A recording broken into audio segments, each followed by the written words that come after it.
This is the War Room Roundtable podcast, the show that takes you around the world to share interviews with some of the most successful and relevant businessmen and women on the planet. Hear their stories and get the most important business lessons they've learned on the road to success, and get exclusive advice on how to implement their successes into your life and business.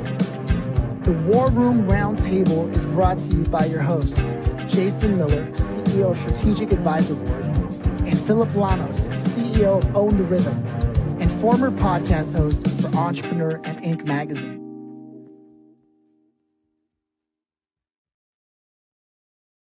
Welcome to the War Room. It is my absolute pleasure to have here Herbert Flight Time Lang. Thanks for stopping by, man. How are you? Hey, I'm doing well, Phillip. I appreciate you taking time to allow me to share on you guys' platform. So thank you for that. Yeah, man. It's not every day we get to talk to somebody. Like I saw a look at some of the notes, and like you put like your heart first, like love and philanthropy and giving back. And, you know, you have this career in athletics, and, you know, it just it spans so much. So what I want to know is like where this comes from, right? And my first question is, do you yourself come from a family of entrepreneurs? I'm glad you asked that question, Phillip. Growing up, my mom had me at the age of, she was pregnant at 16. She had me at 17. And by the time she was 25, she had 6 of us. So I grew up in the projects in a small town until I was about 9 or 10 years old. And it wasn't until later, probably around my teenage years, that I began to be around more entrepreneurial people. My mom, she ended up marrying, once I got to college, a guy in my town who owned the fish farm. And he also owned the fiberglass company. So I ended up working in the summer times, raising fish in Arkansas, seining fish and hauling fish, to different parts of Arkansas. So that was one way that I was in business, even at 14 years old, just able to see how that works. And then another thing, my high school girlfriend at the time, her mother owned the funeral home in my hometown. So once she realized that we were dating each other, it was my senior year, and she called me one day to go pick up a dead body. And I kind of took a little reserve to it. And she told me if I wanted to be a part of the family, I had to learn the family business. So I went and picked up dead bodies. I was able to conduct and be a part of a lot of homegoing ceremonies for people, which is also a thing that has given me a different perspective on life and not taking days for granted. You know, just working in that environment, sometimes standing next to people who have passed away and watching how families respond, to the passing of their loved ones. And just over time and doing several of those events and funerals, it just, kind of made me realize, you have an opportunity right now to not live with regret. So don't wait until that person's in the casket and start crying and going crazy and wishing that you had a day back. It's time for me to, in my basketball sense, I have to back you out then. I have to box you out. You had your chance. Now you have a chance with the people that are here. So take advantage of that. But yeah, I've been around some entrepreneurs, even through my Globetrotter career, acting as a player and a coach, and myself just starting, t-shirt businesses and working on my foundation, Kindness is Free Foundation. So I have been around business people. My wife's family, they're in the tax business. She runs a couple of those. So yeah, I'd have to say that I'm pretty much around business these days and have been for most of my life. Wow. Okay. Yeah. There's a lot to look at there. But I can see how that creates an education, personal growth, and, and professionally. And so for me, I think the thing that makes the most sense is like, how did you then, going through all that, get into athletics? Because that is part of your journey, and I'd love to know how that happened. Yeah, so when I was in 7th grade in my town, that was the time when you had an opportunity to play organized sports. I grew up in Brinkley, Arkansas. I keep saying a small town, but in my town we didn't have like boys and girls clubs, YMCA's, or facilities such as that we were able to compete in. We would play in the park, in the backyard. So there was really no organized sports until you got into 7th grade. And at that point, I was able to meet my high school basketball coach, who had, even at that time, had been coaching for probably 30 years and had, been to state several times, state runner-up. And he kind of took me up under his wing. My mom, again, she had me at a young age. My dad, he was living in another city while I was growing up, so he wasn't always there. He did the best that he could. But my high school basketball coach, he took me under his wing, and he kind of shared with me the potential journey that I could go on. And it started with education. The first thing that he kind of mentioned to me in 7th grade that I remember, he was saying that there was a lot of great athletes that have come through, but they weren't able to take care of the mental aspect. And the mental aspect is being able to be coachable, being able to get along with people, but also making the grade. And I took that advice, and my best friend was his son. And throughout high school, I always competed, not only in the classroom, not only in sports, but also in whatever sport it was that I was participating in, whether it was football, track, or basketball. And what that led to was, by the time I graduated high school, I was elected senior class president. I was National Honor Society, and just happened to be a pretty good basketball player who earned Division I scholarship, All-State, and all that good stuff. And, you know, it's been a fun journey, even up to this point, having a chance to reflect back. And thank you guys for asking that. I'm just a person that's excited about life. I've always rooted for people from my hometown, always rooted for the underdog. And that's why it's important for me to always, you know, show these people who I grew up with, who know me, who touched me, felt me, see me, know that I'm real, you know, known some of my struggles. It's important for them to see some levels of success that I get to have. And I get to let them know that anything that they see, we get to unlock it all. It's unlimited potential. If God and the universe created it, hey, we can go have it. Man, I love that. Before I go any further, I'll turn it over to Jason to chime in. I know he's been waiting there. Oh, here's what I really love about professional athletes, right? Is that TV shows all the glam, right? But then when you actually get to have a conversation, it's never quite as it always seems, right? You know, it's like, you know, then you get to have the conversation and realize, well, my gosh, there was struggles. Look at Michael Jordan, you know? Oh, yeah. Michael Jordan had lots of struggles in his life, right? So, but that's not what's portrayed, right? So it's like, yeah, it's like this skewed version of Hollywood, right? You know, and are there illustrious times? I don't know. I've never been a professional athlete, but you know, I guess if I was ever going to ask you a question, which Phillip knows I never ask questions usually, but you know, how has that been dealing with that? Because I'm really curious about that, because being in professional sports, it's always this, you know, I imagine it's always in your face all the time. But then, you know, the struggle part, how do you balance that whole thing? When you speak of struggle, do you mean like the transition after the game, or like actually during the game? Or both, right? I mean, yeah, well, for me, during my career, which I played for 18 years for the Harlem Globetrotters, I was able to tour to almost 90 countries around the world. Yeah, there were a lot of struggles. I mean, and one of them I had 2 kids, and I wasn't always able to be there for them as much as I hoped to be, but I also saw it as an opportunity for me to, at that time, you know, create a decent amount of income to provide a lifestyle that they could enjoy and education that they can benefit from that further down the road. One of the things that happens with the Globetrotters is that most of us, well, all of us, when we retire, we don't retire as millionaires. We retire as guys with a lot of great stories, a lot of great talent, and a lot of good things to share with the world. And we retire with other dreams. Now, the ability for some of us to put those dreams into play is a little bit more difficult than others. Like myself, to be honest with you, after I got the phone call that they no longer needed my service unexpectedly after, you know, almost 20 years, it sent me into a dark place. It sent me into a place of, man, all I have left is a little bit of this 401k. How am I going to support my kids? What am I going to do? I mean, it took me probably a good year and a half to get over that. But what helped me get through it was the support that I had from friends, you know, from family, people that, you know, continued to believe in me even after it was over. Like, you could do this, you could do that. Just like before, they saw gifts in me that I didn't see. So I began to realize really quick that, man, I traveled to almost 90 countries around the world. I met President Obama twice.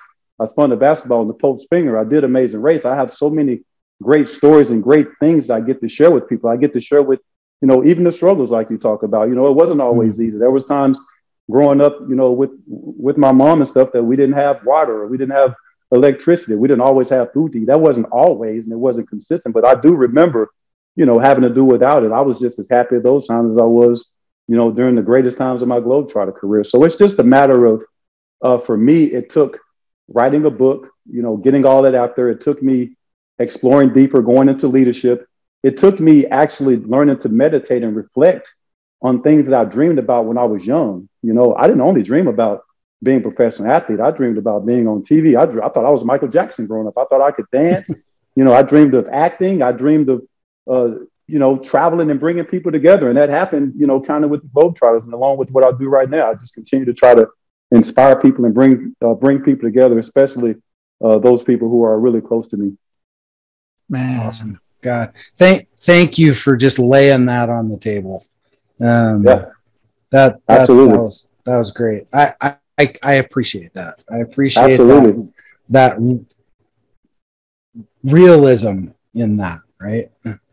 And that it's not always this unicorns and butterflies world. There's a lot of sacrifices. I mean, with guys I played with, there's funerals that were missed on the road. There's kids' graduations that were missed on the road. There's births of children that were missed. I remember when my son was born, I was in India, and I met him a week after that tour was over with. So yeah, there's sacrifices at the same time. Best job in the world that, for that amount of time that I had it, that brief amount of time in my life taught me so much now that I get to share with you guys, and whoever else is listening, and the people that I get to stand up in front of as far as stages, elementary schools, whoever I can inspire, that's what I'm doing. Now, I want to make sure that we know, because, we've got to hear Flight Time is pretty highlighted there. So I want to understand how that nickname came about. Can we go into that? Absolutely, Phil. So the way the name Flight Time came about, in high school, up until I was about going into my senior year, I had a growth spurt. I dunked for the first time the final game of my junior year in high school. That's at 16 years old. I was 5'8" at that time. But between that February last game and the start of the next school year, I grew to be 6'3". And we went to basketball clinics that summer, and I went from, barely dunking to, I'm talking about 2-hand dunks, alley-oops. I had a growth spurt.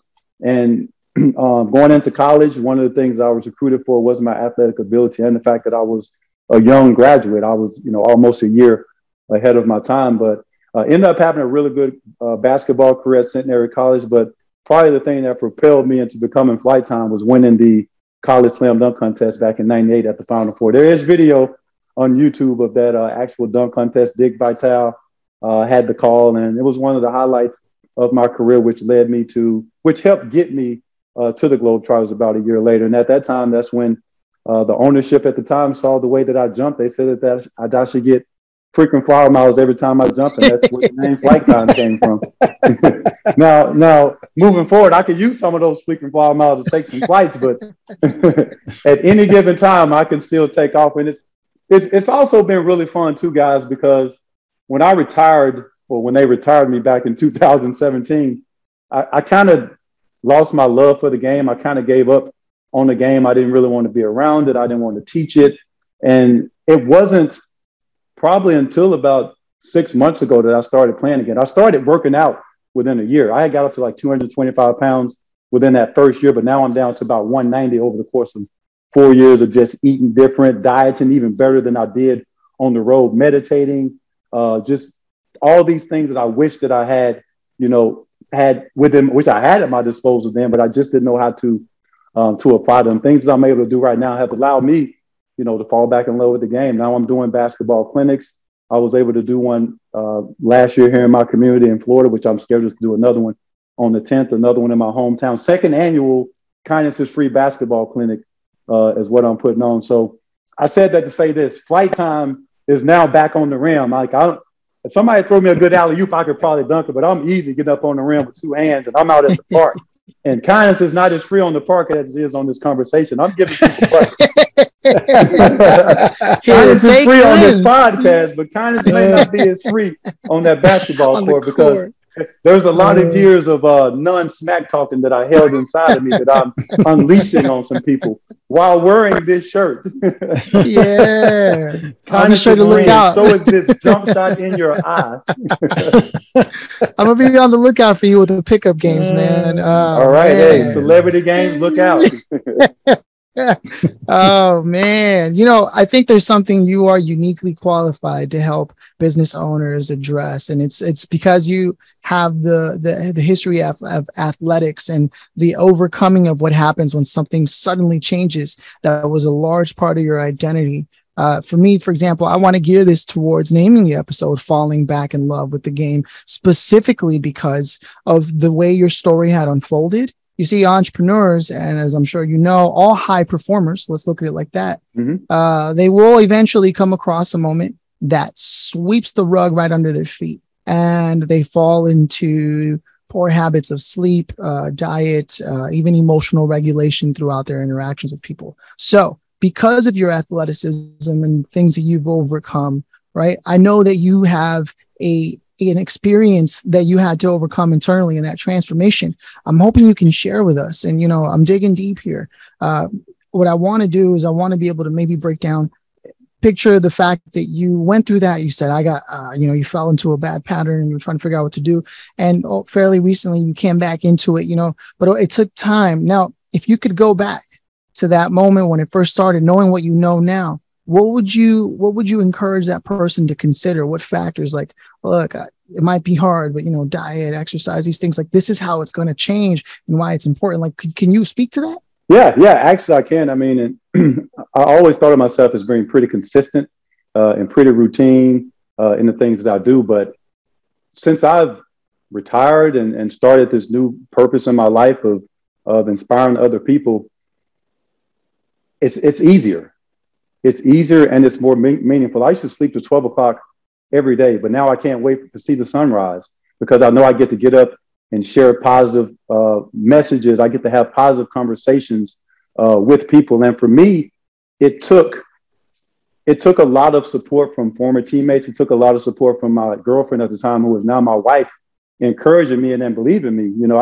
I took a job as a Lyft driver. I've driven Lyft in the last 5 years. I'm a certified, a licensed insurance agent. I sold insurance for almost 8 months, which I did pretty well within that time. But it didn't bring me joy. It didn't give me passion. It didn't wake me up at 5:30 in the morning and have me excited to see the sunrise, which is what I have right now. And my wife, she encouraged me to dig deeper. She encouraged me to go to leadership. I went to a leadership training course for about 3 months where I was able to be around people with similar purposes and goals and not feel so out, alone. Like sometimes when you're thinking different, more creative, not maybe more creative, but in a different way than other people, and they can't see it, it can be a little bit confusing to you. But once you start to continue to be true to who you are and you navigate through, every obstacle, I mean, don't leave no stone unturned. Treat people, with every bit of interest and information that you can share, and be a giver, be of service to people. But that's what I learned. Just the more that I'm able to now be of service to people, it clicked in me going through leadership. It clicked in me going through leadership and seeing people believe in me that didn't know that I was a Harlem Globetrotter, that didn't know I was a basketball player, that didn't know that I was on The Amazing Race 3 times. I learned to have people accept me for who I am. And that was the thing that transitioned me into this next phase, which is, I've been able to write books. I just finished acting in a movie called Sweetwater coming out next year. It's a story about the first African-American basketball player to sign an NBA contract, and it will be out in over 1,500 theaters across the United States early next year. Producing, I'm working on a documentary, all these things that I thought was impossible when I was in that Harlem Globetrotter bubble, which was a great experience. Now I have unlimited potential. I have all of that information and knowledge of over 20 years that I had sitting on the shelf that now for the last 2 or 3 years, I am giving back, and I'm not taking any of it to the grave with me. Yes. I gotta say something here. I tell you what, sometimes we do. You said it perfectly. We live in this little bubble, right? Because we think everything is great and it's perfect. This isn't just sports, right? This is lots of things, right? So, I mean, I can totally relate to what you said because I spent 23 years in the military in a bubble, right? And didn't need to spend 23. Right. Right. And at a certain point, my potential far outgrew that. Right. And it was like far outgrew that. And it took that extra 3 years for me to realize, what the hell am I doing? It's time to go, baby. It's time to go. They did me a favor when they let me go, which I didn't see in the beginning, but they eventually did me a favor. They gave me all these experiences. They taught me all these lessons from not just in the United States. You know, I'm a health and physical education major. I used to tell, and I continue to tell people when I traveled with the Globetrotters, I say, hey, one of the blessings is that as a educator, I don't have one specific place I get to educate. I get to travel around the world. And that's kind of my mission now, to go back to a lot of these places at a little bit slower of a pace, not at the Harlem Globetrotter pace, not the Amazing Race place, but to actually go to some of these places that I've been to and just try to touch the lives and bless some of these people who have looked out for me. I mean, 90 countries, anything could have happened to me. You know how many people had to look out for me in different, you know, hate to say it, nightclubs, bars, concerts, you know, mosque I've been in, like all kinds of places. People looked out for me. So it's only right that I, you know, go back and bless these people the best way that I can and let them know that the world's not a bad place, and I appreciate them. And, you know, with that mentality, and hopefully I can get more people to think like this, we can change the world. I truly believe it. I don't just say it, I believe it. And they call me crazy, but I am. I'm here for a purpose. We're going to get it with some flat time. It's flight time, baby. It's time to take off. Let's go. It's time to I'm about to get that on my watch. Flight time. Let's go. Flight time. That's what I put at the end of my messages. You see an airplane and a clock. Flight time, baby. Let's go. Let's you know off. What? I need to get a little clip that every time I sit down in front of my computer and it turns on, it goes, "Let's go, baby, flat time." And it's you. Flight time, baby. Hey, the sky is not the limit. We're going beyond the sky. Hey, I was up at 5:30 this morning trying to see what was left of that full moon, and it was beautiful too. I got the moon and I got the sunrise on the other side. There you go. Man, 10 years ago, 5 years ago, there was no way I was worried about what the moon was looking like or nor what kind of vibrations I might be able to catch from it. But hey, I'm catching all the vibes. And now we're getting deep. Yeah. You guys are getting those early morning moon vibes right now. It's 5 o'clock in Florida. Yeah. Oh man, I'm very grateful that we had this conversation and the chance to meet, man. So I want to make sure that we roll out the red carpet and allow people to know, like, where should they stay in touch with you to be kept up to date on all the latest things? Is it a social feed? Is it an email? Is it a website? Well, I do have a website, herblang.com. I'm not as active on there. I'm really active on LinkedIn. You can look me up on LinkedIn under Herbert Lang, Herbert Flight Time Lang, or just the handle, The Motivational Speaker. But also, one of my favorite places to put out positivity is on Instagram. I can't lie. Pretty much every morning, if not 5-7 days a week, I'm posting some type of video, maybe nature, me walking, with some type of music and some type of message just to uplift people in the morning. And, you know, that's where you can find me. If you want to be uplifted, if you think I can bring any type of value to your business, your school, or your organization, be it advisory or whatever, I'm here for it. I'm bringing positive energy. And if that's what you want, sign me up. I'm here for it. And that goes for you guys as well. Hey, man, no, I'm going to follow you for sure. And I usually ask, you know, oh, what kind of advice would you leave behind for the younger version? I feel like we touched on that a little with like, I got a little bit more. I got a little bit more. Okay. Put it down, man. Let me know. So I would say, I was just in Vegas last week. I'm on a committee member for the membership and benefits for the National Retired Basketball Players Association. So I have access and friendships now the past couple of months. I've been in the organization for 5 years, but I've really become more involved. So it gives me an opportunity to help former NBA players, WNBA, ABA, guys figure out ways to get a better life through that, be it through events, be it through, you know, different bookings or just through mental support. And one of the things that I learned through this experience as well as mine is that be present, be present, even if it's your job, if it's the sport that you're in, if there's any professional athletes or college, get to know the people that you're with, because this game and this job or whatever it is may not last forever. So be good to the people along the way, because you never know when you may have to lean back on them. And that's not the only reason you should be good to them. You should be good to them because it's going to make you feel good. But please, please, please value the connections that you make along the way. Professional athletes, upcoming college athletes, high school, build relationships with your teachers, college guys and girls, build relationships with your professors, people that are in the NBA, WNBA, build relationships with the business people that are in your community that are going to take care of you when that basketball stops bouncing, that football stops, going in the air, or the soccer, whatever it is. Just make sure that you are present right now and make those people feel important and special. And in turn, you'll get the same energy. So that's my advice to the younger people, younger generation that's kept coming up. And also, kindness is free. So spread that word. Kindness will take you a long way. I talk about that in my book, Project Popes and Presidents, and everything that's happened along my journey has been because people have spoken up for me. So, hey, if you carry yourself in a way, people want to be a part of your journey. There's a lot of people that want to be in the documentary. They don't want to watch the documentary. I'll say this. So I put on LinkedIn this morning. If you get a chance, check it out, because the end of it was advice is free. Action costs something, right? Mm-hmm. Kindness is free. It's the action that ends up costing something, right? Yeah, absolutely. You got to go do something with it, right? You can't just sit around. It's not just going to happen. You have to be active. You have to be, pursuing whatever vibrations that, that's similar to yours. And I mean, trust me, people can't even imagine how lucky and blessed I've been, even over the past throughout my life, but just over the past several months, people just reaching out to me, wanting to bless me because of things that I've done years ago. And I didn't do those things years ago because I expected anything in return. I did those things years ago because I knew I'd be able to support, and I'd also be able to support more people, long term. So the things that people are calling me about are things that are not only going to benefit me, they're going to benefit others. So that gives me a lot of joy. Man, there's so much heart to this entire story, this entire theme. And so with that, I'm actually really curious as we close things in on the grand finale. And just before I do, I'm going to check in with Jason. Are we good to go? Let's roll out that grand finale, baby. It's flight time for the grand finale.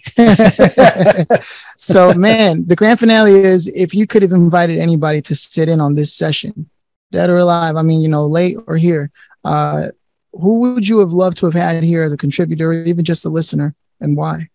Man, I'm glad you asked that question. At the beginning, you mentioned it, I was thinking, and the person that I'm thinking of right now is not the person I thought of in the beginning. The person that I would have listening on this conversation to take part of would actually be my Uncle Jimmy James.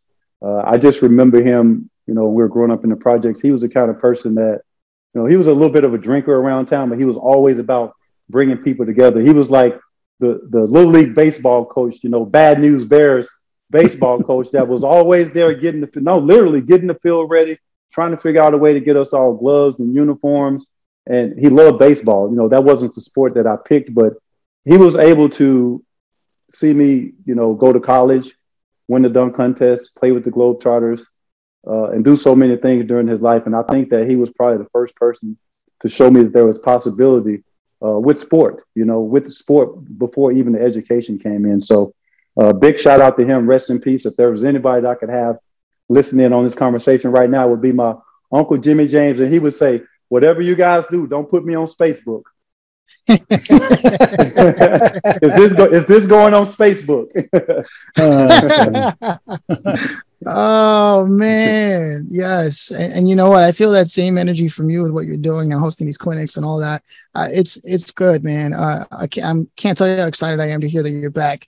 You should have never left, but we all got to take that retreat. It's part of the hero's journey, right?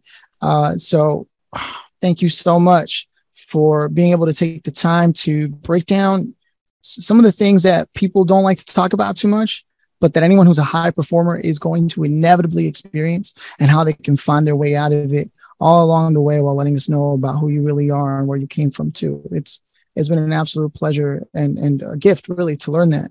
So thank you so much. Those are my closing thoughts. I'll turn it over to Jason and close this out. Yeah, it's a great conversation.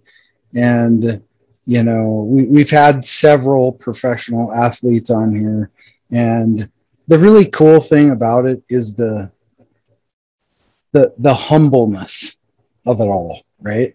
And really bringing it and just leaving it on the table, which, half the time you can't just get a normal business owner to do that, right? So thank you for, showing up to the field today and leaving it all on the table, right? So it's seems really to be a very common theme we're finding here, and we really appreciate it an awful lot. And we're all really busy, and we all got the same time every week, and just really appreciate you taking the time to come here and drop some bombs on this crowd. And give us all a little bit of extra flight time behind us today. Yes, sir. I definitely appreciate it. And hey, there's a lot more of that came from. So anytime you guys want to have a conversation again in the war room, hey, next time I may put on one of these camouflage hats I got right here. There you go. We're really gonna be in the war room. There you go. Yeah, what you think about that? There you go. Here we are. Hey, I got it for you. I'm in the war room. We done full circle, baby. She all I wasn't ready for that. I wasn't ready for that. But you were. No, I seriously, just looked man, up and saw. I was like, let me grab. We're in the war room. I got a little war in here too. Let's see.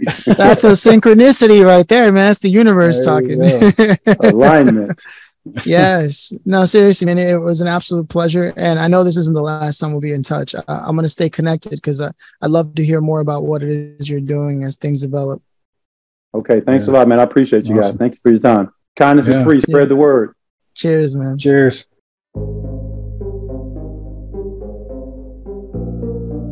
Thanks for listening to the War Room Roundtable with your hosts, Jason Miller and Phillip Lanos. Please leave your feedback and visit strategicadvisorboard.com to get the latest and greatest business advisement on the planet. Follow us on social media for updates, and always remember, if you can dream it and believe it, then you can go achieve it. We'll see you in the next episode.